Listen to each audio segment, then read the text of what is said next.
Hi, and welcome to a Small Medium at Large podcast. And I'm your host, Gail, bringing you intimate stories that heal. Today, we have a very special guest, Debra Lynne Katz. Debra Lynne Katz has a PhD in psychology with an emphasis in human consciousness and society, and holds a master's degree in social work.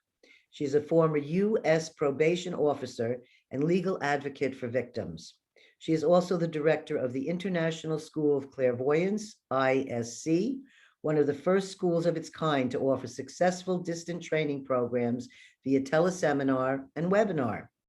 Debra is an accomplished clairvoyant, remote viewer, medium, and energy healer who works for some of the leading business manufacturers, stockbrokers, and whose clientele includes some of the top celebrities in the nation.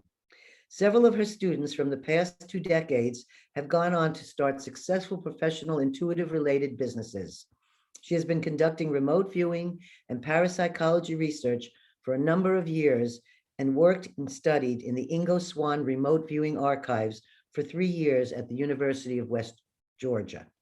She is the author of the landmark books, The Complete Clairvoyant, a trilogy, You Are Psychic, The Art of Clairvoyant Reading and Healing, Extraordinary Psychic Proven Techniques to Master Your Natural Abilities, and Freeing the Genie Within. Her newest book, just released this June, Associative Remote Viewing, The Art and Sciences of Predicting Outcomes for Sports, Financials, Elections, and the Lottery, and Unpacking the Popular Psychology Controversy, to be released November 1st, 2021. She is also a former TV show host of the Psychic Explorer, which aired for 3 years in Sedona, Arizona on 2 local channels. She is also a film school graduate and writer and director of short films and documentaries.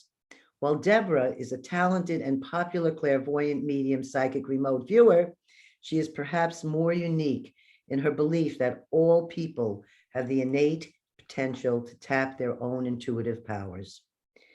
She works around the clock to continue to improve her own intuitive abilities and those of countless others, convinced the most of humanity has not even come close to realizing their true potential. She presently resides in Mapleton, Oregon, and we're looking forward to speaking with her now. Welcome, Debra. Hi, Gail. Thank you. That bio's a little long, isn't it? Actually, I met you some years ago, and I had no idea until we started reading this how many things you've accomplished and how long you've been in the field. You're amazing. I mean, 25 years is an amazing thing. And I have some questions I want to ask about that, but I first wanted to sort of start at the beginning, because I find it very interesting with other people also watching and listening. They all want to know, was this something that happened in your childhood? Or we know that you're a twin, and I know there's situations where twins seem to be more psychic. A lot of studies have been done on twins and the things that happen, like one twin is maybe in New York and they hurt their ankle, and the other twin is in Texas and she says, my foot hurts, but I don't know why. So I was wondering if that was really your beginning, or if you could shed some light on what your childhood was like, and also were your family sort of accepting of these things, or they just said, oh, that's just the twins? And what was that like? Yeah, well, in a lot of ways, they were always saying that's just the twins. So I think you were a fly on the wall back then. But but my mother was open to these topics at the same time. She would take us to the library and was open to us getting books out on the subject. And we even became members of the Theosophical Society when we were just about 11 years old or so, where Wow. you could order materials from their library, and they would send you things about Madame Blavatsky and all sorts, Alice Bailey, and all sorts of writings that even now I can barely understand what they're talking about. But, you got little glimpses into how to meditate and just how to try to be the best person that you could be on a spiritual level. So that was really helpful. We had a lot of spontaneous experiences where, just like you say, we would know what the other one was feeling at a distance, or, so you might just start to feel like really sad or really scared about something, and then find out that the other one was going through something. And then we also really noticed that quite often, almost anything that I was about to say, if she was around, she would say it first. And now some of that could have just been because we were raised in a similar environment. So, we're naturally going to be thinking similar things, but it really got to be almost crazy where it was like, okay, should I try to say this really fast? Because if I don't, she's going to say exactly what I was going to say. And it just and then I was like, well, was that my thought or was that her thought? So we had a lot of that going on. And we even communicated with each other in our dreams a couple times where she was just lying there and I would just start to send her a message, and then she would wake up and be able to repeat what I had just done. So there were enough experiences like that where we knew for sure something was going on, this stuff was real, but we never imagined that we'd be able to control it, or enough where you could actually get information in an intentional way. But then when I was in my late 20s, I came upon the Berkeley Psychic Institute first, and then after that, about 10 years later, I started to train in remote viewing. And these are two very different psychic modalities that I learned. One was learning how to read people using symbols and just kind of speaking face to face or over the phone, but with very little information up front. And then the other one is, remote viewing. There's many different approaches to remote viewing, but that was more where you're not reading people, but you're writing on paper and you're tuning into locations and objects and photographs and things like that. But with both of them, I realized that there are definite steps and methods and visualizations and approaches that you can take to bring the information forth on a psychic level, and do it in a more controlled way, intentional way, and sometimes actually get information on demand. And so that's really that realization that continues to grow within me, as I just see so many other people being able to, go from not even having any idea if they could control their psychic abilities to being able to, and demonstrating really high skill. That has, at least to this date, I feel like is my life mission, to get out the word that we have so much more potential in these areas, all of us, than anyone realizes. Well, So that's a very, very valuable service that you're offering, because it's really much needed in the world, and especially now with things where people have been spending more time alone or more time because of the pandemic, not being able to socialize as much with people. You're giving them also a form of knowing that, hey, you can still reach and touch people in other ways. You don't have to actually physically be there with them. exactly. People are so much closer than we realize. There many times they're way too close. Not maybe not on a physical level that we can see, but energetically, emotionally, we can so easily merge and intermingle with other people. And so much of what we may be feeling and thinking, and on a positive level, so much of our creativity could be coming from even other people's ideas and thoughts. And then on the downside is, yeah, we might be feeling depressed or tired or in pain, and it really is picking up on someone else. Yeah, myself, I have a lot of experiences with, and in fact, that's where I learned true connection knows no distance. That was my title for this learning. And I experience when some people who are very close to me, I experience their physical death as they're dying. I'm experiencing what's going on for them, even though I have no information that they're dying or sick or anything like this necessarily. And my first boyfriend, or your first love, Ricky, he was diagnosed with AIDS in the mid 80s when AIDS was, just starting to ramp up everywhere, and they really didn't know a whole lot about it. And I was in the cooking school in Hong Kong, and I was carving, we were learning about carving pagodas out of carrots, but you were not going to get to do that. You were making little flowers and small things.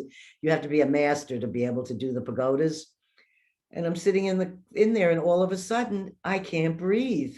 I have to get out of there. And I say, my friend Ricky just died. And everybody's looking at me, and I go and I pray in Buddhist temples all over Hong Kong. And back then we had no cell phones. So I called my husband. He said, no, his mother would have called you if anything happened. And I said, I spoke to him right before I left on this trip, and he was all energetic and happy and sounding great. I never thought he would just, die a couple of weeks after I just spoke to him. And he said, I'm sure he's fine. We'll hear from them.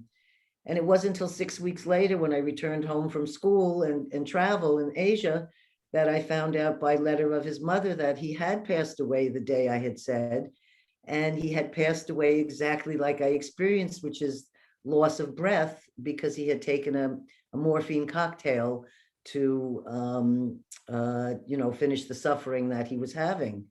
Oh And my so I God. was confirmed with all the things, the dates, even though for 6 weeks and it was one of those things where I was so I had a conviction, I was sure this had happened. Nothing anyone could tell me would show any different. And those have happened many times. And it's not exactly what you want to experience, but I have no control over that. It just comes. And so when that finished, I realized that connection knows no difference. It knows no distance. We don't know. We can be 8,000 miles away and still feel the pain of a close family or friend member. Yeah. And And, that's and important. when that happened, so you felt trouble breathing, and did you like just immediately like get a picture of him or think of him, or like how do you remember how the connection came with him? Yes, the connection was I could feel him, and I could feel like I was assisting and going with him as he was passing. And I felt this before with other people, and I sort of feel I stop at a certain line and then they go on. But I feel like somehow they've called me to come by their side while this part is happening. It's happened to me since I'm a young child. Dying people would want me to come and sit, neighbors, they'd say, oh, could you send your daughter over? Wow, really? And I would just sit there and I wouldn't really know why. So, but the important message of that is that we are all connected. And even if it isn't our first love or someone that matters to us, the pains that are going on in this world, we're all feeling. And the things that are going on with people who are sensitive, they're experiencing it. And people who don't want to can open up and realize how connected they are to each other, that we are one. Yeah, exactly. I was thinking about that this morning because, right now we often hear people expressing anger about what's happening, whether it's anger about having to wear masks or anger about people not wearing masks and all of that. But I was thinking today how so much of it underneath it is just grief about what we've lost in the last year, and how when just going out to the grocery store and walking around with so many other people that it's just sad. We're all in the middle of, in some ways, watching parts of our life, not just the people that we miss that we don't get to see or visit with, but just parts of what's been familiar to us are just going away. And on so many different levels, there's just all this change, and maybe some of the change will be really great, but there's still a grief in that. And when you put an entire nation or entire world in that soup, there's just, it's gonna be so intense, especially when you go out in public. Well, I just read I won't be able to quote it exactly right, perfect words, but it was a Hopi elder who just made a page commentary about what's going on. And one of the things that he wrote in the middle of it was, look back at history at what we Native American people have lost, what the African American has lost, what, indigenous cultures and things have lost. He said, but you know what? It never stopped us from drumming. We still drum, we still dance, we still celebrate, we still remember joy, even after all of that that has happened to our cultures and our families. And he said, this is what you need to remember to be doing now, is to remember your joy. Bring in your joy where you go, when you go to the grocery store, when you go out to these places, go with remembering the joy inside of you, and sing and dance and drum. And I think being in touch with nature, all those things are things that help us go through this particular time, and also to reconnect, because nature is always here. It doesn't disappear. Yeah. And and we can relate to trees and grass and mountains and sun and all the things that Native American people may be praying to right now.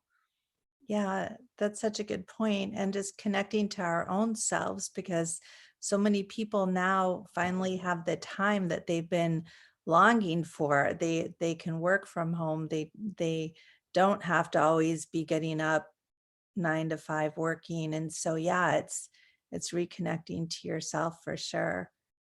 And also, it's brought some families more together, where there are a lot of parents and children who didn't get to spend time with their children, whether it's famous actors or people's lives who take them away from their home all the time. They got to be with their families, and some of them are realizing, I should have be with my family, I should spend more time with my children, this is really what's important. So I think there's a silver lining in this heavy cloud that we have right now. And I was wondering, I know you do predictions and things. Was this something that you were called upon to talk about before this has all occurred? Or did you have any feelings about this all coming about? About 5 months before this happened, I had a day where I was having a really bad headache. It was a bad migraine, and I just laid down and just intuitively tried to tune into what is this pain in my head, because it was so intense. And I had this vision of this black blobby thing falling down from outer space, and the words written over it were Black Death. And I was like, Black Death, what? That's the virus that killed millions and millions of people so long ago. And I actually put it up on my Facebook page, because I was like, I think this is actually like a prediction of something to come. Now, I don't know why on that day it had this impact on my head. I would say this was sometime, if COVID hit around January 2020, this would have been around August. So I put that on my Facebook page, and then not to maybe sometime around the start of the pandemic, I'd totally forgotten I had put that up there. And a woman I know who's a remote viewer, she wrote that when I had put that up, she had tuned in to see like what might it be, because when we have some kind of vision, other people can tune into our same vision and then continue get information about it. And she also saw a pandemic coming as well. So that was interesting. And then at the start of it, sometime around January, when this was just we barely knew in our country how many people had it, I just started doing COVID readings every other day or so, and keeping a log. And one of the things that really helped me, I feel like, just protect myself, is in the early days, they were saying that you could not get this through the air. So if you were outside, like you would not get it. But when I tried to tune in to see why it was so bad in Italy, it was worse there than anywhere else initially. I saw people standing outside, and I could see all these particles in between the people, and it was hanging out between the people and above their heads, not really high up, but maybe about 6 inches to a foot above their heads. And I had such a clear image of that, I said, my gosh, this is contagious, and it's contagious even when you're outside, if you're really close to people. And, sure enough, it came out maybe a couple weeks later that was the case, but I was extra careful because of that. So there were just things like that where, and then I would just kind of track how it was going to be going just so I could make choices in my own life and, help others. So This this yeah. brings up the point of how when we develop either naturally or through classes or courses, when we develop our intuitive side or our gut level or our psychic, we are then able to do things like what you're saying, which is get warnings to, if you can listen to your inner voice. Some people have stopped listening to their inner voice, and if they can start listening again, it becomes stronger and stronger. It protects you, whether it's your higher self or whatever, your God, or whatever your spirits, your angels, whatever the word is you have for it. It's there to protect you, and all we have to do is be open to it and listen. And you're listening and you're getting wonderful information that's protecting you, and there's your proof right there. Yeah, so many people are like, well, what's the point of, doing all this and spending time with it? And, aren't there more important things in the world than developing intuitive abilities? And yeah, in many ways there's starving people and we need to, help them and fix the environment and everything. But our intuition is it's related to everything. Like every moment of our lives, or just about, we're trying to access information about the world around us, about ourselves. We have inquiring minds, and anything that we would want to know, there's so many different ways to know things, and our own intuitive faculties are definitely one of them. I really don't think that we are meant to be just stumbling around in the dark, confused, without knowing every moment either what is happening or what's going to happen next. And somehow in our society, in Western society, it's been developed that people think they're such closed systems, and in many ways they want to be closed. They don't, we're taught you're not supposed to let people know your true feelings. You're supposed to have a smile on your face or something like this, so people don't know what's going on with you. Why is that? How did we ever get there, that we're just supposed to kind of look like statues with each other unless we're really happy? Well, I think some of that, because I'm not one of those, actually. I'm one with, unfortunately, no filters. So I have no idea when I'm interviewed or what I'm going to say. And then I'm like, oh God, did I say that? So I've had that issue of never having a filter when you're supposed to. But from what I get, at least from, everybody is different, but from my personal thing, the reason I think it's more that way for me, and I talked to Dean Radin about this in the beginning when we started working together in 1998, because he was showing me things about myself I didn't know when he'd ask me to do these different experiments. I'd say, I didn't know I could do that. And so I said to him, how could I do these things? How come I can just do this? And he said, because you have no filters. And that was the first time I realized I had no filters. I really hadn't noticed. And then I said, well, that's right. I said, I didn't continue on in education because my father was against schools and education. He felt that life was your education and school was a brainwashing institution. So of course, being rebellious, I excelled and was in the gifted program and all these things. And then I'd come home and my dad would say, I don't even want to see the report cards. I don't care. Wow. And then he was raised they weren't Orthodox Jews, but they were, somewhat religious Jews in his family. He wasn't allowed to speak English, only Yiddish. And he decided that he would raise us as atheists. So we were raised with no religion. I stopped going to school when I was 15. And I think that there's something to that, where I'm not saying people should drop out of school or not have religion. Whatever works for you is correct. But I think some of those forms or some of those ways of teaching make you put up filters, and you end up not letting things come through because maybe in the religion they said that's evil. If you hear voices, you're crazy. That's not necessarily from religion. That's from, if your class psychologist talks to you and you say to them, well, yeah, of course I hear voices. And yes, I see things. They were ready to put me away. So going to your school really wasn't the place to discuss those things either. So I think being able to live more freely without being having shoulds and shouldn'ts made it easier for me to have access at that time to my whatever comes naturally to me in the worlds of intuition. Yeah. And I don't know what other, then there's other things that happen that traumatize people that, they get scared from an experience. They see an apparition maybe after someone in their family died. And after that, they're like, they don't want to talk about those things ever again.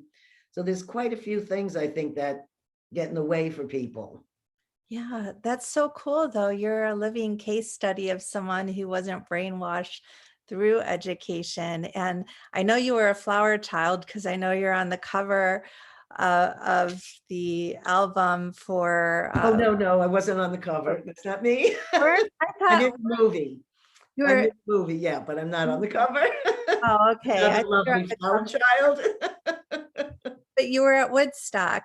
Yeah, and I was Yeah. 14 and, I went with 4 guys and not a lot of parents allowed their children to do things like that. Also, my dad was involved in the Theosophical Society then. We lived with the president of the vegans in 1962 in the first commune. So there was a lot of alternative things happening. I mean, my babysitter was a Hindu monk. Who has a Hindu monk as a babysitter that's sitting there doing yoga and reading cards? I mean, I was exposed to card reading in 1962. And I was 7 years old, 6 years old. And he would say, hold up the card. And every time he would tell me what it was. And I was like, wow, So we also had people that came that saw UFOs. And, in 1962, it wasn't a lot of people that were coming to talk about things like that in your home, but that's what we had in our home. Wow, that is so cool. No wonder you're an Strange anomaly. one. I'm very grateful for the upbringing. It was very crazy and wild, but I'm very grateful for it because I do feel it makes who you are today, the things that happen. Did you have any traumas in your childhood, or was it a pretty smooth going, kind of nice, kind of a happier environment? Well, I had issues with my father. He was oftentimes just an angry person or kind of sad person, and he would he we didn't get along so well because I would tell him he needed therapy or to go talk to a psychologist, and that doesn't go over very well when you're 9 years old. Right? So, there was no physical abuse except that he would kind of chase me around the house and stuff. But there was definitely tension. It just things like our dinner time wasn't very fun because he was always sitting there being critical of everyone. So, and then my parents got divorced and things got a lot better when I was about 15. So I would say, there were some difficulties like that, but compared to what so many other people go through, not so much. I would say too that after my parents were divorced, we really didn't have a whole lot of money either. So I started working I was babysitting from the time I was 10 or so, but I would say just always having to work and kind of support myself at a young age. I think it just introduced me to a lot of different experiences, and always searching for that ideal job. And so now it's pretty cool because one of my jobs now has been really for 25 years. I've been doing readings for people. So it's pretty cool that, my job is going into my bedroom, sitting down on my bed, closing my eyes, and just getting to hang out with such cool people, so many people like yourself. I think I'd like to sign up for that. Yeah, other intuitive people, and then I get to experience all these visions coming in and talking to guides. And so every time I go to do my work, I get to be on an adventure. I feel like, I'm going on a trip somewhere, and what am I going to experience today? In addition to knowing that I'm able to help people. So that's pretty cool. Right. Being of service, I feel, is the number one thing that we should focus on being of service to others, which brings me to another topic I want to ask you about. First of all, you have really accomplished a lot. You have done so many things in the field, and you've been there now for 25 years. You don't look old enough right now to be there for 25 years, but I believe you. I'm 53, so Well, I'm you don't look it. feeling it. So I want to get on just one sort of controversial issue here, because it's something that I've been in myself in my life. Like, I became a produce buyer when I was 18 years old. So I had no education. I started going to the produce markets at 3 o'clock in the morning, and I couldn't get anyone to take my order because I was a woman. Wow. And even though I was 18, maybe I looked like I was 20 or whatever, it didn't matter. Women didn't buy produce, only Italian men, and men, they're burly men or whatever, but these kind of guys. And when I go down there, I would say I'd like to buy a thing of strawberries. I'd like to buy lettuces. They would just walk away like I was vacant. I mean, like I didn't exist. And so I broke into this field that women were just not allowed in. And it took me, by the second year of being a buyer, I could sign my name for thousands of dollars of produce. But it took a year of battling with these men to finally get, they'd screw me and give me all the moldy fruit. And I'd have to come back and say, you screwed me. So I learned, really, and it's a rough group down there. They have a bar in the middle, so the men are drinking in between. Well, my friend Jean Millay was a very dear friend of mine who passed away a few years ago, and she had been in this field for many, many years. She brought a light sculpture to the Metropolitan Museum of Art to show people how, with their mind, they could make the lights light up and make art. And she worked with Uri Geller during the time when he was published in Nature magazine. Mm-hmm. She worked with him during SRI. She did all these things and was the psychic on the other side. But her name was never in any of the experiments. Her name was never mentioned in Nature or the books. She, when I was with her, she was in her 80s. And she was like, well, it's the past now, whatever. But it seemed like she was in a field, which I believe is the field that you're in and doing very well, where men were dominant in the field. And she was like doing as much of the work as Uri Geller was doing, but she was not even given a name in these papers.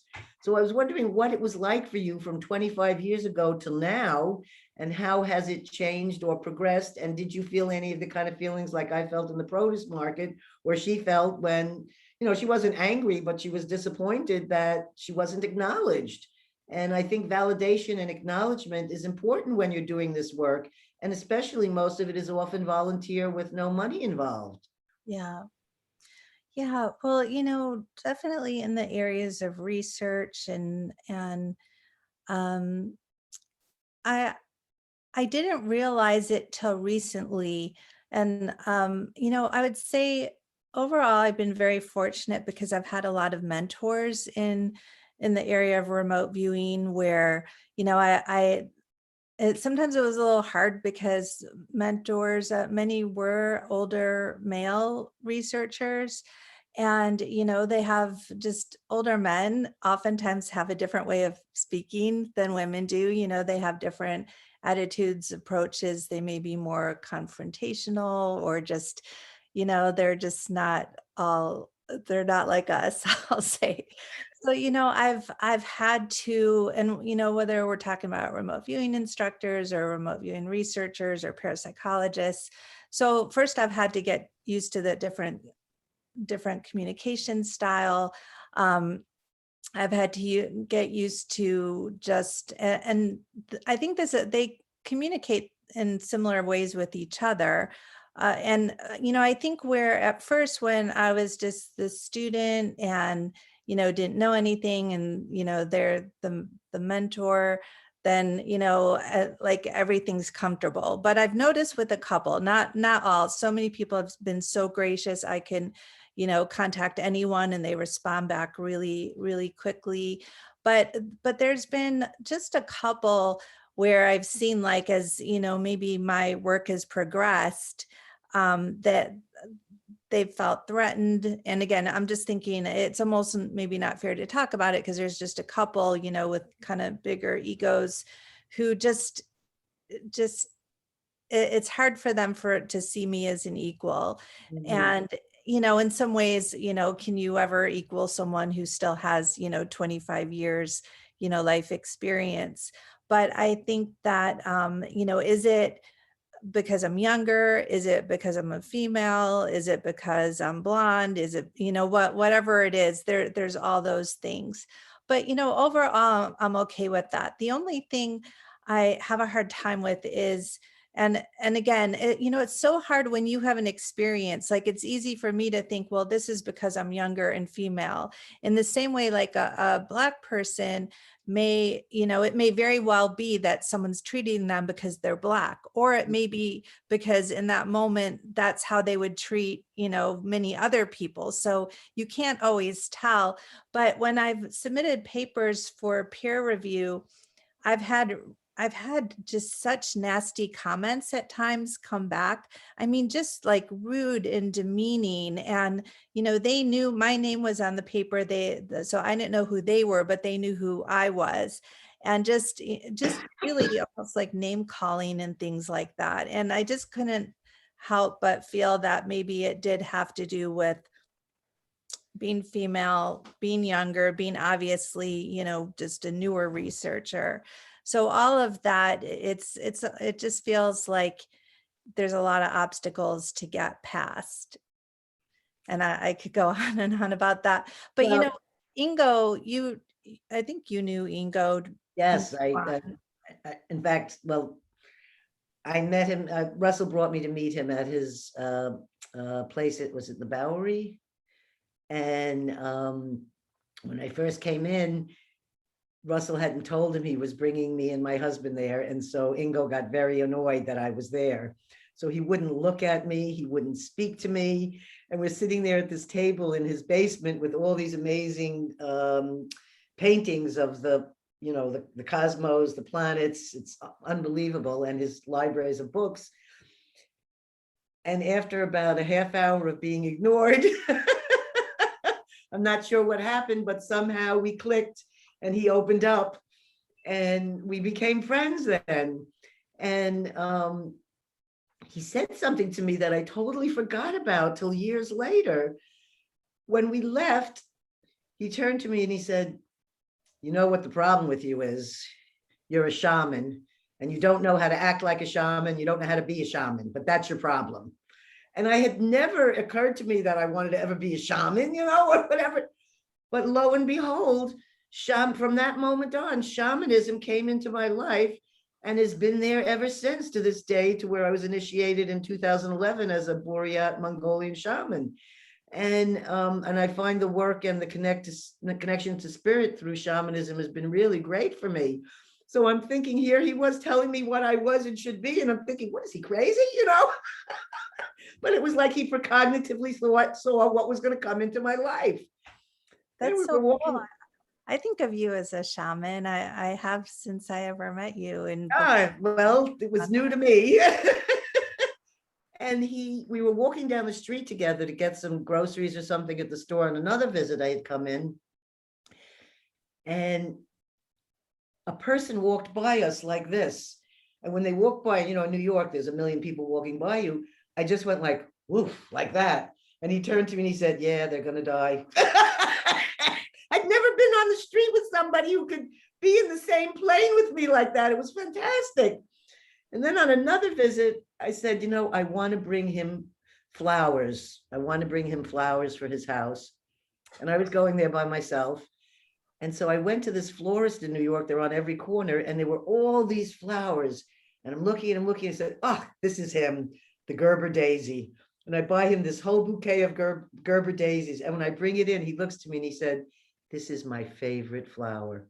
And so when I grow them here at my house now, I have them in pots. I call them Ingo.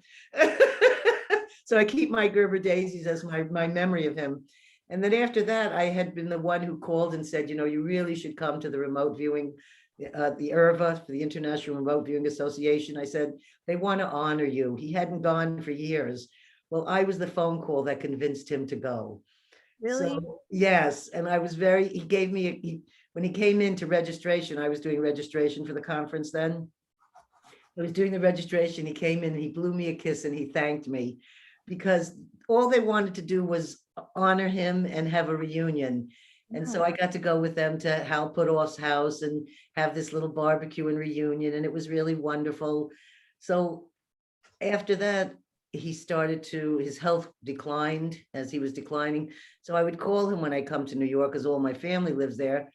And he would be, not up for visits and things. But I really loved the few interactions we had, and he was an amazing being. So I understand here that yeah. you studied all his writing and the archives of all his stuff. So what was that like? And did you yourself get to know him? Yeah, I didn't meet him when he was alive, but I feel like I've gotten to know him so well because I studied his archives. They're located where I was going to graduate school recently at the University of West Georgia. And then I've also had some intuitive or mediumship encounters with him. So I Oh, feel very connected to him.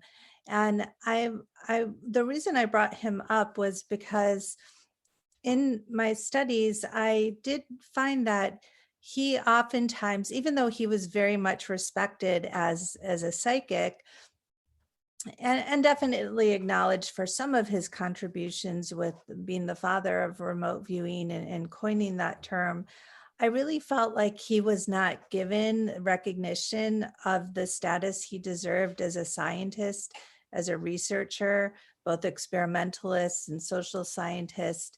And so when you were asking about, just maybe being in this field as a woman, and I was saying, well, it could be being a woman or being younger, but it is also being psychic. So there's this idea, and we're not talking about skeptics per se. We're talking about even psychical researchers and parapsychologists.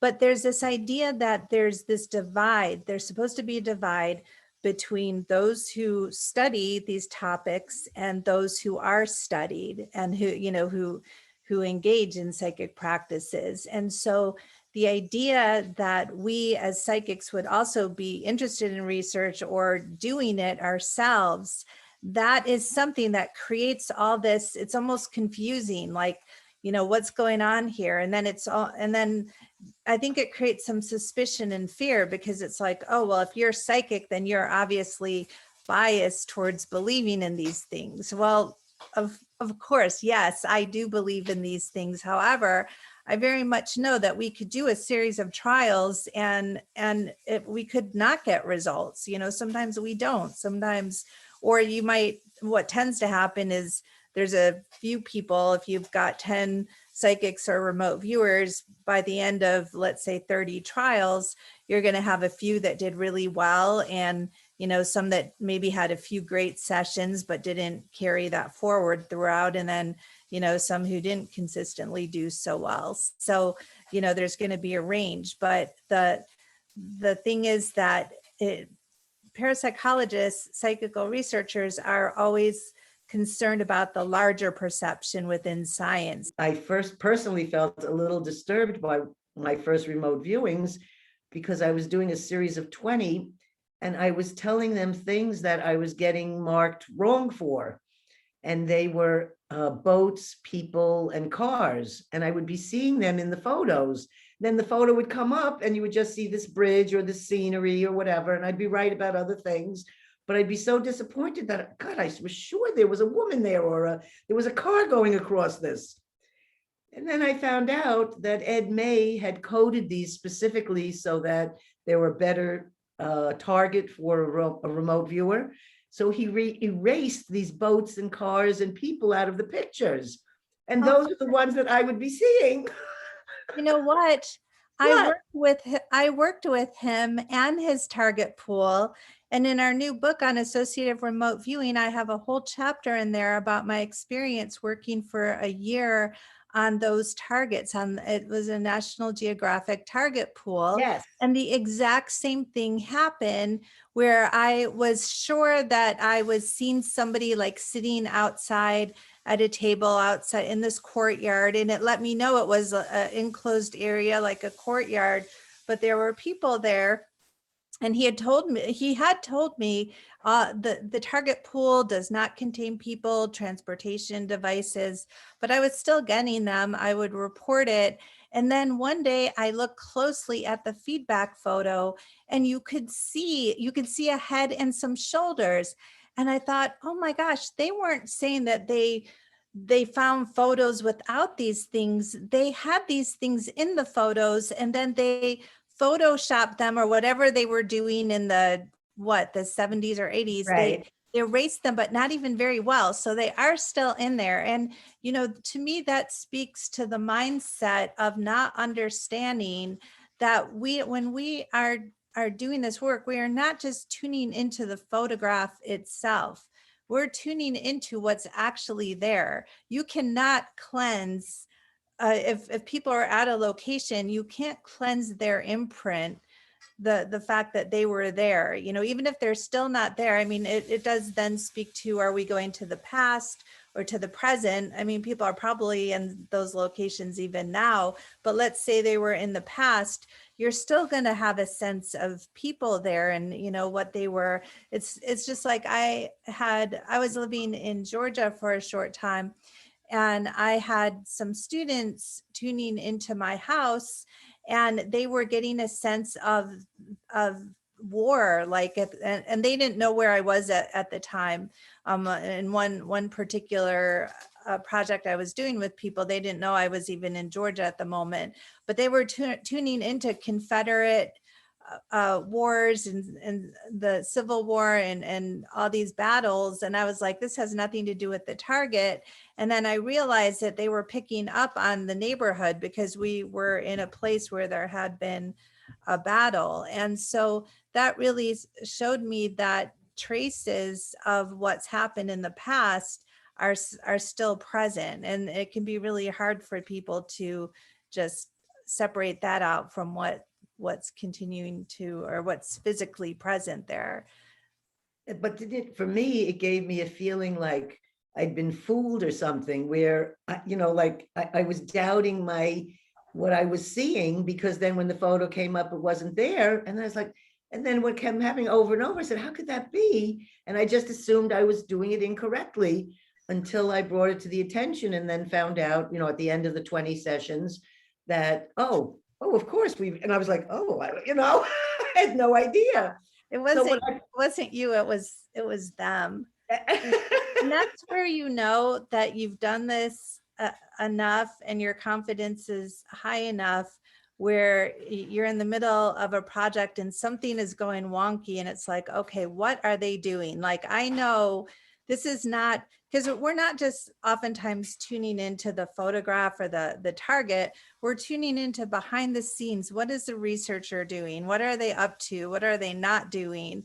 And then that's where they get a little upset if you start calling them out on things. And in one project, I would write to the researchers and I would say, I keep getting that there's issues with the computer program. Like, is there some kind of computer glitch going on? And they would never admit it, but they would respond to everything else. But anytime I said, did something happen with the computer, because something seems wonky here, they wouldn't admit it. And then I found out other people who were using the same computer system, but other researchers were having all sorts of problems with this system. So, that's the other thing. It's like researchers want you to be psychic about what they want you to be psychic about, but not about them. And that's well, this is what's the beauty of you and being Debra Lynne Katz, is that you're both. So you are representing the research side. You are writing all these fabulous books. You are also a subject and a teacher. So all of these things combined, it makes you a really full package, which brings me to your latest book, because I wanted us to give some time to that. And I think what I would like is, since I'm not sure what listeners and viewers have in their knowledge about remote viewing, I was wondering if in a short sentence you could explain the remote viewing and then go into exactly what we're talking about, which I personally have never understood the protocol of associative remote viewing. And if you could explain how that's done, and I know listeners want to know the question that they ask us all. I've been asked this, since I'm 17 when I'm doing remote distant healing. So if you're so good at this, how come we can't win money? How come you can't go gambling? How come you can't win the lottery? And I always find that sort of I don't really like that particular challenge because it involves so I'm sitting here telling you about things about life and now you want to know about how to get money. But there are practical uses for these things. And I would love if you could share this about the upcoming book here that you've just released. I saw it's on Amazon, so I know it's available now to be bought. Yeah. Well, and I say to those people, why do you think people aren't using this to win money? They are, and I am sure they have been for centuries, whether they're consciously using it or just subconsciously, having a hunch about making a prediction on a particular stock or choosing certain lotto numbers, or a card when you're playing poker, or a certain horse. There are so many people who will say that they did use their intuition or they had a dream about it, even if they didn't, they don't have formal training or they wouldn't call themselves psychics. But then there are people who have been working with these topics for years to get the lotto numbers, to get the horses, to get their statistics up on stock trading. And there's so many different ways of approaching this and doing this. So this is what our book is about. We're calling it Associative Remote Viewing because that is one approach to this work that a lot of people have been very engaged in and studying on a formal level, and a lot of informal work is being done. And a lot of people, we speak about the former US government remote viewing programs, and that's all very fascinating, endlessly so. But a lot of people aren't aware of how much great work is being done right now by so many different researchers. Even if they're not all academically trained, they're very much doing research. And the thing about remote viewing, because there's so much to this, and a lot of times people say, well, what's the difference between remote viewing and other psychic work? And really it's the process, it's the protocol, it's how you structure things, doing things in a way where you really don't know information up front about a subject. And then there's a lot of different approaches to try to get information about that topic. So you asked about associative remote viewing. And again, our book is almost 800 pages long. So it's kind of funny to say, okay, well, can you just say this in one sentence? But I'll do my best. So let's see, can I say it in one sentence without? You don't have to, you can have 2 sentences. So associative remote viewing is where you have two potential outcomes. And instead of using your psychic abilities to look at both outcomes directly, instead you associate something with those outcomes, such as a photograph. And then what you're describing is not the direct outcomes, but the photograph itself. There, that was one sentence. And then I'll give a couple examples. So if you wanted to know which horse was going to win in a horse race. Now, horse races are complex because usually there's more than 2 horses. There's a number of horses. Now, horses, as you know, look alike, right? They all have 4 legs. They all have a mane. The horses look alike, although there are differences in colors. But so it could be, if we wanted to just directly look at which horse, let's say we want to know which horse is going to cross the finish line. And I'm saying that in particular because I've learned the hard way. Like if you just say which horse is going to win, well, how do you define winning? Because one horse could actually cross the finish line first, but that's not the horse that yields the most money. There's a whole formula about which it may be that the one that wasn't the favorite is going to produce the most money. So it depends what your final goal is. So I like to just say, okay, well, which one is going to actually cross the finish line first, if that's what I want to know. So then as a psychic who visualizes a lot, I might get a sense of brown, or I might get a sense of black, or a sense of white. But what if there's 4 black horses, 2 brown, and brown and black are pretty close, and say there's 2 white horses. So if it just happens to be a white horse, that's going to narrow things down. But let's say they're all brown horses running, well, that's going to be a challenge. So then maybe we could directly, again, if we wanted to just directly use our clairvoyance, we could say, well, maybe one jockey is wearing green and another is blue, but those are colors that are close together.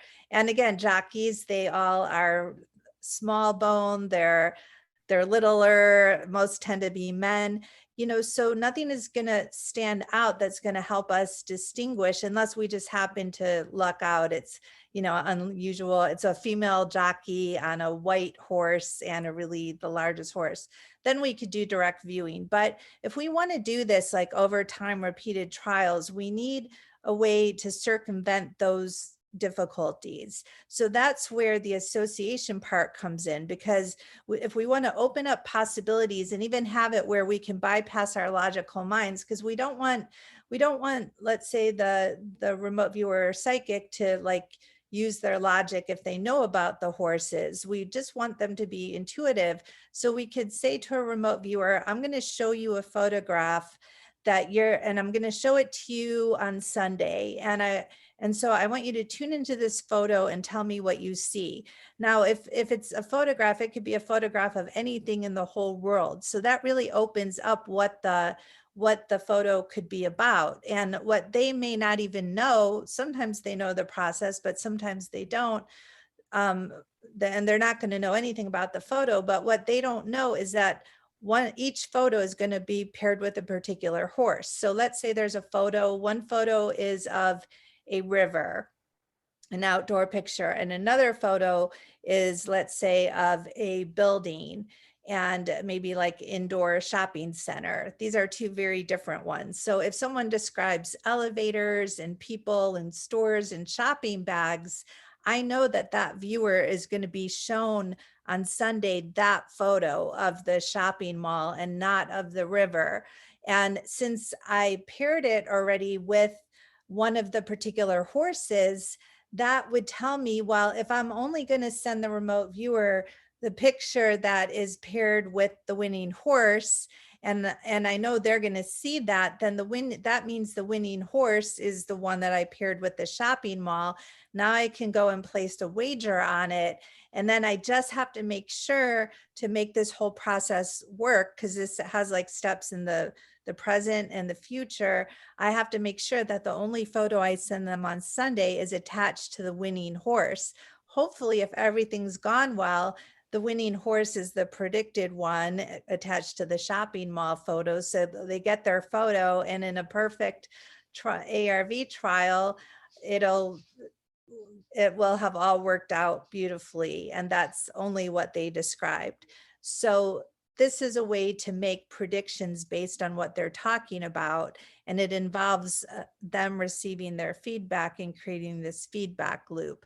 Now there's exceptions to this, and there's different types of derivatives of associative remote viewing in different kinds, and people try different things, because sometimes the problem with this process is that occasionally a remote viewer will describe the photo that's not attached to the winner, but just the photo attached to one of the other options. And so in our book, we have 2 chapters talking about this. This is called displacement or displaced psi. And it's basically where that means where a psychic has done a good job describing the wrong thing. And I'm sure since you've been involved in parapsychology trials, even if it's not about remote viewing or associative remote viewing, a very common setup in most parapsychology trials is to have a remote viewer or a psychic participant. They're not always called that, but it could be a dreamer dreaming something in the future, or some kind of psychic task to tune into. Well, one of the ways that they evaluate how well they did was to take the photo that they were describing and put it with a set of photos, and then see if another judge can pick out the photo that they were viewing from the set. And the set in that case has no other meaning. It's just there to see. It's a matching task. You know, can a judge choose this photo from their descriptions versus another photo? But even in that case, sometimes the participants will describe the wrong photo in that set. And it's not where they just have, you know, a couple vague impressions. It's where they may actually name the target, but it's not the one they were assigned. It's a different one. And then this totally screws up results. And the final assumption is, oh, well, if we didn't get good results, then there must not be psychic functioning here, where instead, that's not the case. It's just that the psychic functioning was not directed enough, or it was too much. It was being psychic about everything in the trial. Is ARV, Associative Remote Viewing, is this something that was being used at SRI when Ingo was there and they were doing remote viewing? Or is this something that came out of different researchers years later that said, you know, we could go further with this. We could try a different form. How did ARV pop up?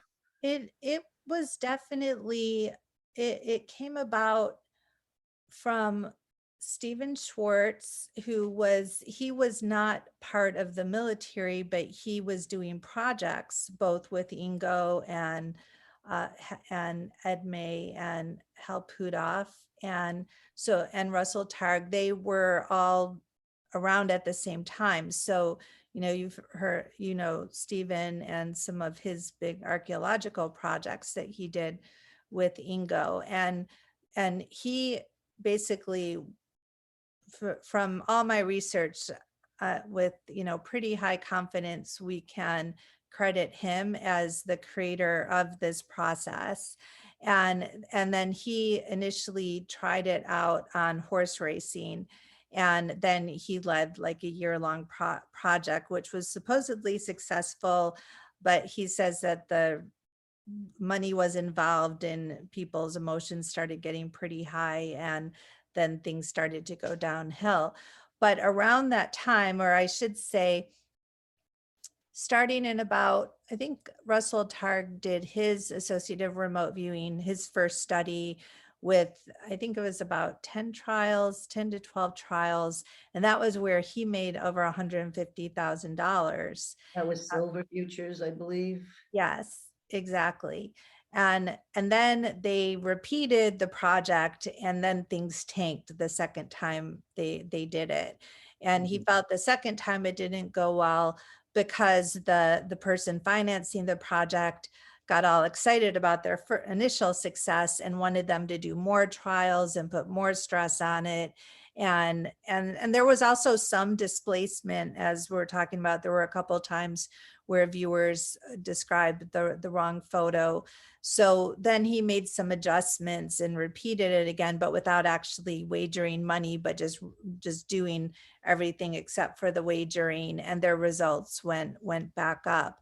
And then Hal Puthoff also had success. In 1984. He published a study where he also yielded over $100,000. And Hal was he was one of the original directors of the Stanford Research Institute, which was the research arm of the remote viewing programs in the government. So they were very much if you look at any associative remote viewing study, it's always going to refer back to Russell Targ, Hal Puthoff, and Stephen as the, you know, initial people involved. And Ed May said that he also ran an associative remote viewing project while they were on a submarine engaged with Stephen's project, where they were underwater in a submarine. And the point of that project was to discover whether or not through shielding, remote viewers could still perceive a target, because they were always trying to see what are, in those early days, what are the limits to remote viewing. So if you stick a psychic in a shielded room, are they going to be able to still still get information about a target. They also wanted to know, not just because, can remote viewers be good at these things, but they wanted to know what the Russians, because they had a psychic program, they wanted to know, well, what could psychics being used by other governments be able to do? So, if we had information, could we protect it from them by putting it, in a shielded room, put it underwater somewhere? So they were going to these great lengths to try to test this. And no matter what, the psychics would still be able to describe a target no matter where they were. And pretty much it was concluded that no matter where you are, you cannot stop a psychic from being able to access information. Now, these early researchers and people today continue to ask, well, are there environmental conditions? You've probably heard of sidereal time or fluctuations with the moon or sunspots or things like that could get in the way. And there's really contradictory information right there. So I would say we don't really know how those might, impact people. Personally, I always find it interesting, and it probably is because a lot of these researchers have been physicists or maybe male. But to me, I'm like, it is, as a psychic or remote viewer, what's happening in my own house? Did I just have an argument with my spouse? Did I just get an upsetting email from a friend? Am I tired? Am I not feeling well? These things to me are going to have such more of an impact on how well I do than, is there a spot on the sun? But some people would say, well, you shouldn't, discount those external factors too. Well, I can back that up with definite fact, because I would have a set date I think it was every Tuesday, and I would go to interval research where Dean Radin and Russell Targ worked. And we would do a session in the morning, then Russell and I would go have lunch, and then we'd come back and do one more session, because I lived up here and I had to drive 100 miles down there to do these. Well, some of the time, and I also had a young baby then, I was breastfeeding, and so you get tired. Yeah. So one of the sessions, I think this happened twice, where I came there because we had our set time. So I would always show up and be there to do it, regardless of how tired I was.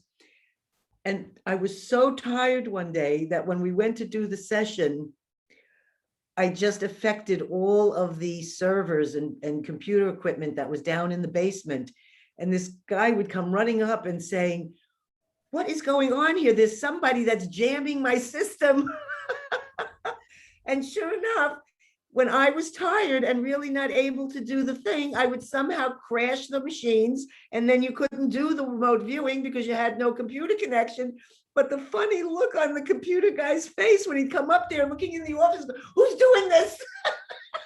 And it would be you when you were in your tired state, and probably I didn't know. Yeah, I wasn't saying servers shut down. All I was saying was, I don't really think I can do this right now. I'm so tired. That's very cool. And so you weren't put in the position of like having to do it. You just made it so nope. Exactly. And I did it, we had 20 sessions, so it only happened twice, but it drove the guy in the computer, the IT guy in the basement drove him crazy. He said, nothing else brings down my systems. I don't understand this, because it was research and development funded by Paul Allen, one of the richest men in the world.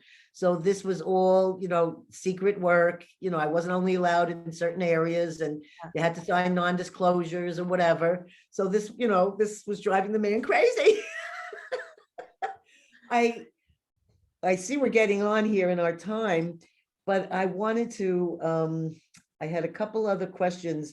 I was wondering, there was one question I want to ask you at the end about being a probation officer, but I want to just go a little further with your book, because I think what you've written is either the encyclopedia or the how-to book for 800 pages that has to have every question you have answered in there, which is an amazing thing for you to have done work like that. I'm wondering, is there any kind of, like, for our listeners out there who know, they'll know in the future, in the descriptions and things, how they can contact and maybe take up a clairvoyance course with you or have a reading or do the different things like this. But I'm wondering, is there any short version or bullet pointed for things that you might be able to give our listeners on something they can work on if this is part of them? I've often sent them to the apps that Russell created that my husband made for him, the ESP trainer or Stargate ESP, which is a great tool. But I was wondering if there was something you might offer them that before reading books, before signing up for classes, might help them to just start to stimulate in their mind that, hey, of course I have these psychic abilities too. Yeah, well, there's so many simple things a person can do. Those apps you're talking about are fun. I don't do well on them because, again, I'll tend to like, they'll show you like 4 different pictures and say, which one were you describing? And I'll have a little bit of all of them. But there are so many things a person can do. And the reason why most people don't know they can do these things is because they just have never even tried or barely spent any time. So like we have a chapter in our book on direct viewing of graphs. So for example, when a client wanted to know if the stock market was going to go up or down, and he said, can you just see a graph, like the direction of the graph to match the graph on my computer? I had never done that before. Like you said, just until you're put into a situation and said, do this, you don't know if you could do it. So Exactly. I had read, and this was not too long ago, I had read about these Chinese psychics where, well, I don't remember if they're Chinese or Japanese, but they would just sit down and say they would sit down and close their eyes for like 45 minutes, and they would just wait for an impression to come for 45 minutes.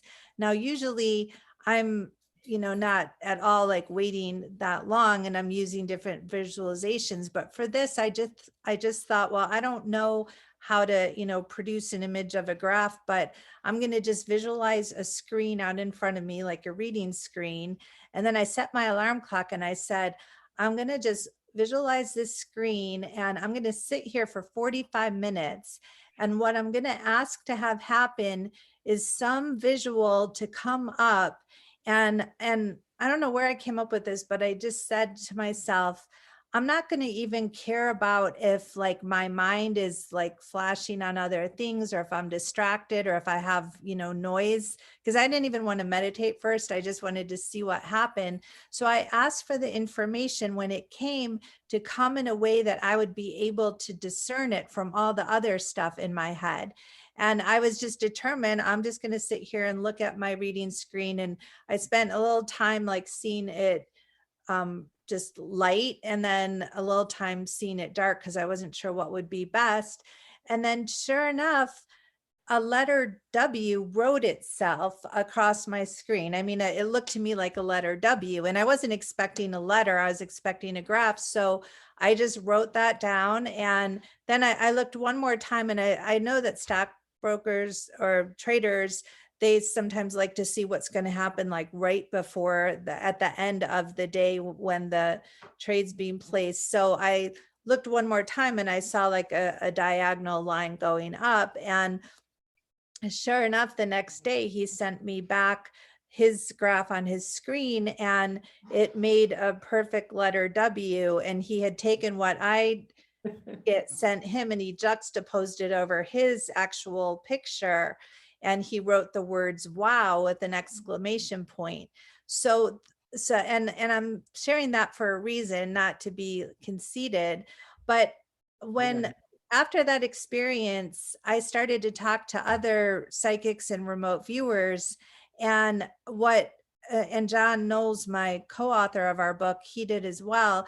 And what we started to find out is that other people had just recently started trying to do what we call direct viewing of graphs. And Julia Mossbridge, who you may know or have heard of, she's a neuroscientist and also really into remote viewing now. She had recently started that with a group of viewers she was working with, and they have a name for that, and they call it wowsing, W-O-W-I, wowsing, because she said the reaction for whenever their viewers send their impressions off to their clients is to get a wow back from them.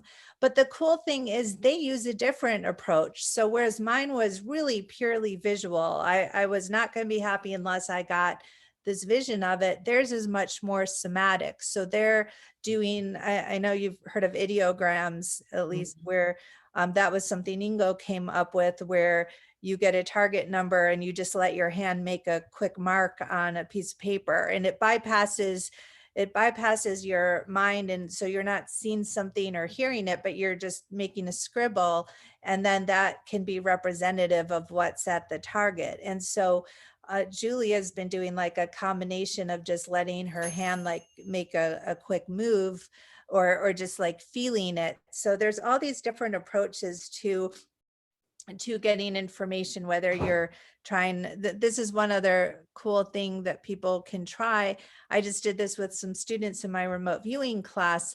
I'd call it somatic experiencing or intelligence. So I had a target. My husband and I had been up to a racetrack a few nights before, something I rarely do. And we were standing outside this racetrack with cars going around and mud was flinging everywhere. And I said, this would make a great remote viewing target. So for my class, I gave them that target, but I said, instead of like sitting here with your eyes closed or writing on a piece of paper, I want you to stand up and just think of the target number. And then I just want you to notice what your body is going to do. So, don't just, it may feel a little weird, but just whatever your body wants to show you, let it do. And we only had a few people in that class, but when they were done, I said, okay, what did your body want to do? And 2 of the 3 people both said, my body started going like this. And I knew I was driving in a car, but I was going so fast. And they said, everyone thought there was water around, which there was a water truck, like squirting water, and again wet mud was flying. They didn't get the mud, but they got the sense of water splashing. So they were like, yeah, I'm driving and there's this water splashing, and that was what their bodies told them. So what are the chances of that? So I've known about this for a while, but in fact, I had taken a class with John Vivanco, who studied with Prue Calabrese, who studied with Courtney Brown, who studied with Ed Dames, who had studied with Ingo. So, there's whole generations of people continuing to do this work. And the cool thing is that we get to learn from each other. But having been so orientated to clairvoyance in the visual aspect, it's still becoming this real thing for me. Like, wow, you could really have your body show you these things. And I really feel these are the same mechanisms that, would cause you to like just go left instead of right, or move out of a dangerous lane of traffic, or, just where you find your body doing something that you weren't planning on it doing, but it just does. And that's that, higher intelligence. So I would just say to people listening to this, just whether the thing is deciding what it is you want to focus on. I think this is the problem people have, because I'll have people who read my first book, You Are Psychic, that has a lot of meditation techniques. And they're like, yeah, I meditated, but I didn't get any psychic information. And I'm like, well, meditation, that's not what it's for. The thing is, if you want information, you want to know what you want information about. So you could take like a textbook, a kid's textbook, history or science is great. This is a really easy exercise. You could say, I want to see the picture on page 50, and just write down page 50, close your eyes, visualize a screen, or visualize the page of the book and say, I just want some the most vibrant impressions to come through. And I guarantee people that if they do this like at least 3 different times, they're gonna, get some great hits. Maybe I shouldn't say guarantee, but there's a high probability that most people who do a simple exercise like that will be able to do that. I'll just give one more example. When my son was younger, he had a friend who didn't really believe in this stuff, quite a few friends like that. And he brought his little friend over, And he's like, Mom, so-and-so doesn't believe this. And I was like, okay, well, how about if you guys go find something that has a picture on it, and by the time you get back here, I'll be able to tell you what's on it before you show me. And now I did not, usually I'm someone who does like to take a lot more time. I don't necessarily think I can just like in a moment when a lot is going on, tune in. I usually have to have some distance, but I was like, okay, I better do this really quick. And so I closed my eyes and I saw a Pegasus, like a dragon with wings. And they came back with his friend's book, and the book had a Pegasus on it on the cover. So he was pretty impressed with that. But my That point was is, a good one. yeah, when it matters, I think, we can pull out that information. So yeah, most people just don't sit there trying to do exercises like this. So it doesn't take a lot, but then there can be more to it. There's just kind of tricks of the trade and ways you could direct your attention to, be able to get more and more details. I think that's the thing is a lot of times people do these exercises and find, yeah, I did get a flash of something, but how do I get more? How do I get more and more details? And that's where further training can help. It's not that complicated, but it's useful to, how to get as much details as possible. Well, I have to give you a big thank you because I picked your book up years ago before I ever met you. And I was so grateful that somebody wrote a book, you are psychic. Yes. Also, I was so happy. I felt like it was a comfort for me when I came across your book. So I didn't know that I would end up interviewing you on a podcast years later, or I'd see you in conferences. But I just want to say how happy I am that your book was really my first connection to you. Ah, that's so sweet. Dean and I were talking about this. He has like a special skill about him where, like, I know when I do it with him, it's always going to be perfect somehow because he just allows you to be you. And somehow in that relaxed allowingness to just say, oh, you can see the picture. Tell me what you see. In his calmness, I feel like, of course I can do this for him. And we've had 1998 till to this present day, fabulous. Sometimes he calls me up and says, just tell me what I'm holding in my hand right now. And I describe it. He says 99.9%. I'm going to mail it to you. And all of a sudden this lovely thing comes in that I had remote viewed. So that's we have a wonderful relationship. Well, we have to wind down, unfortunately, because we don't want to be here forever, even though I could stay here forever I, with you all day. I'm happy to be here. I'm having such a good time with you. I want to find out, because this is my own curiosity. First of all, I think of you as this very beautiful, glowing woman, and I cannot imagine you as a federal probation officer. I'm trying to see you in a uniform with a hat on and I don't know if you had a gun, you know what I mean? You know what? I had the best uniform. I had to wear a suit, and my very first suit was a bright pink silk suit. And then I had a Wow. matching blue one. And I weighed a lot less in those days. I had the cutest outfits, matching pink shoes, matching blue shoes. This was, I was in the federal building. And so these were federal defendants and parolees, and they would walk into my office and look around and say, "Where's my probation officer?" And I'd be like, "Hi, it's me." Well, And they would be very surprised. I'm wondering there because, like, I feel like all the things that I've read that you've done all really intertwine, including the probation officer, because all of these things, first of all, have to do with service of others.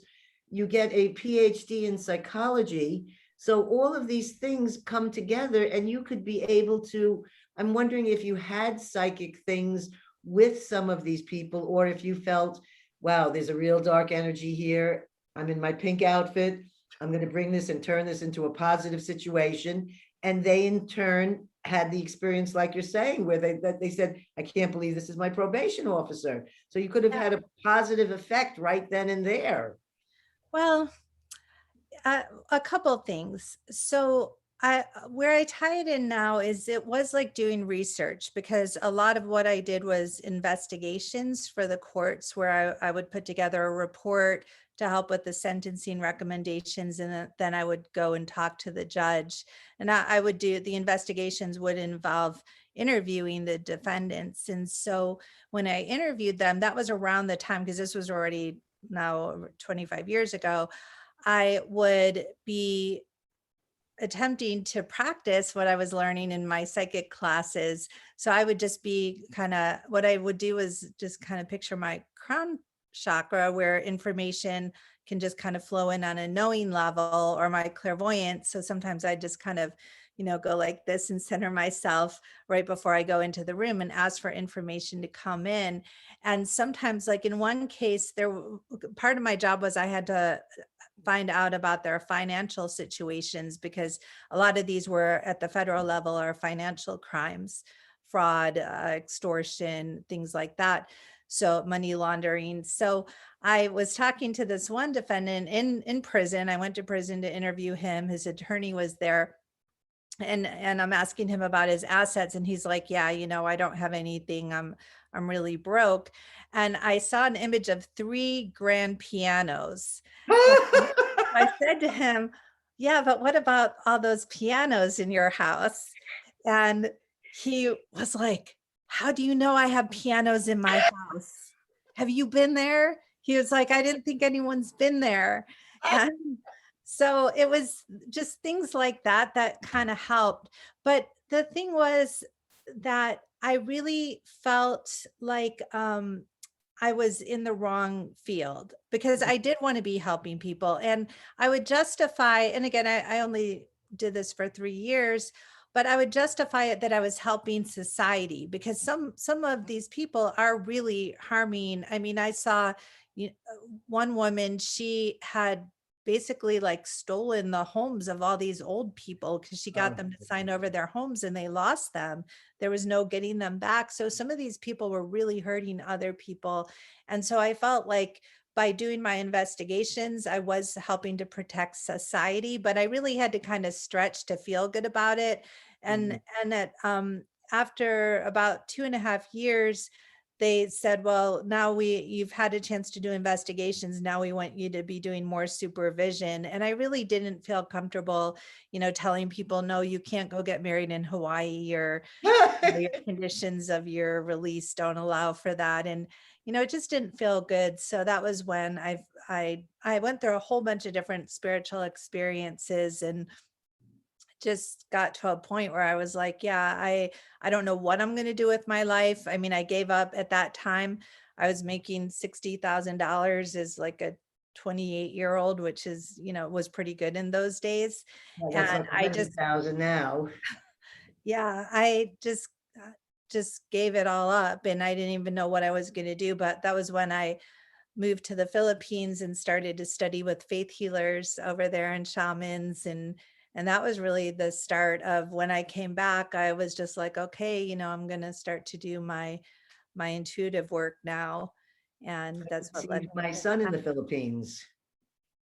I could see my really. son in the Philippines after being told I could never have any children. Oh my So I gosh. call him my my blessing. And also my father would make a joke. He said, yeah, you had to leave the United States and go somewhere where the sperms were still alive. Well, did you know that my son was conceived in the Philippines too? And No, yes. I was at the Manila Hotel. Where were you? Oh my gosh. Not as swanky a place as the Manila Hotel. I had been there.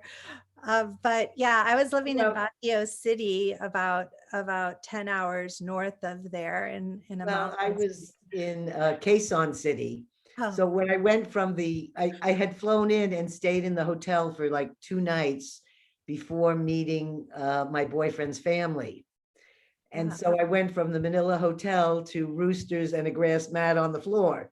And and I think buckets or whatever for washing. And in fact, while I was there, I bought them their first washer and dryer because they were hand washing clothes with 5 kids. And I was like, no, let me buy you a washer and dryer while I'm here. And Wow, it was that's it. fabulous experience. But I came home with the blessing of that. And it was when Marcos died. Marcos died during the time I was there. And in the United States, they were advertising in the newspapers how the country was in mourning and everyone was crying. I didn't see any of that. There was nobody crying over his death when I was there. And I always got worried, like I didn't want Marcos jumping in on this,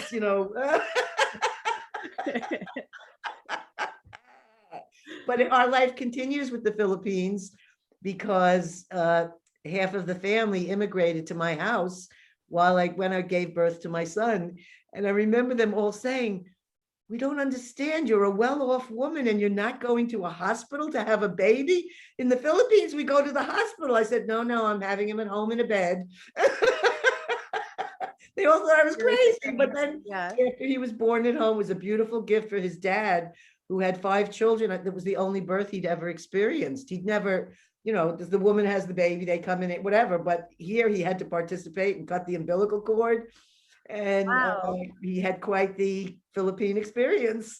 And so now they're still in our lives because even though we're not together, their whole family and my whole family all consider each other as families. So we're invited to all the birthdays. They're all here. So we get to eat the lumpia and the adobo and just have they're just such a beautiful, loving culture, the Philippine people. Yeah, so much. And there's just so much spirituality there. And yes. And did you have any other children, or this was your only child? He's my only child, Manny. He's now living in Australia with his new baby. He's only 22, but he just had a baby and he's now got dual citizenship in Australia. So I'm hoping after COVID dies down and they open up the border more, I'll be able to go and hold your little, you have a grandchild, right? A grandson. Yeah. Well, I think we have more in common than just remote viewing. Yeah, my God. Well, how many people could say they conceived their child in the Philippines and they're blonde? I mean, I'm not blonde anymore, but I was once. That's crazy. That is crazy. So I think we're going to wind our show down on this happy note of us both sharing getting pregnant. And, to me, it was magic because they said I couldn't have it. Oh, and also I had just had cervical cancer. So half my cervix was cut out. And so within 6 months of that, I'm in the Philippines conceiving this child who's been a blessing just like yours. They're just special guys. Yeah, I think there is something about the genetics, the Philippine genetics. It's strong, Yes. I would say anyone who's having trouble conceiving, take a little trip over there. All right, so I want to thank you so much. I'm new here launching this podcast, but I am having the time of my life that I feel like I'm on the path I'm supposed to be on. And I don't know what's going to come of it, but if any one of these shows helps just even one person that listens to it, then I feel we've done our job. So I'm so grateful. I know that just anybody, even just hearing you talk for 30 seconds is going to feel better and have a better day. So I'm sure you've already accomplished your goal. Oh, well, thank you so much. And I look forward to talking to you again in another form. Maybe it's not on Zoom. Oh, and I sent you a thank you gift. I don't know if it arrived yet. No, I haven't gotten it yet, but I'm very excited. Oh, I sent it to everyone the same day, and the ones in New York got it, but I hadn't heard from Stephen Schwartz and I haven't heard from you. So let me know. I have the postal receipt. Let me know that you got it. Yeah, definitely. Okay. I'm looking forward to it. So thanks. All right, you take care. Take care, and great success with the new book, or what I'm going to call the handbook to ARV. So I want to just tell our audience, we've really enjoyed having Debra here today. And you know that you can find all her books, her information, they'll all be listed on our description. So you can contact her. You've heard that she has a website.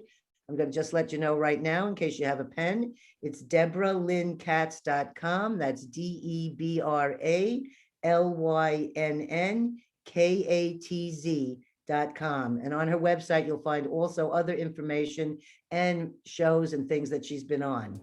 So remember, listeners, subscribe, like, and share a small, medium, at large podcast.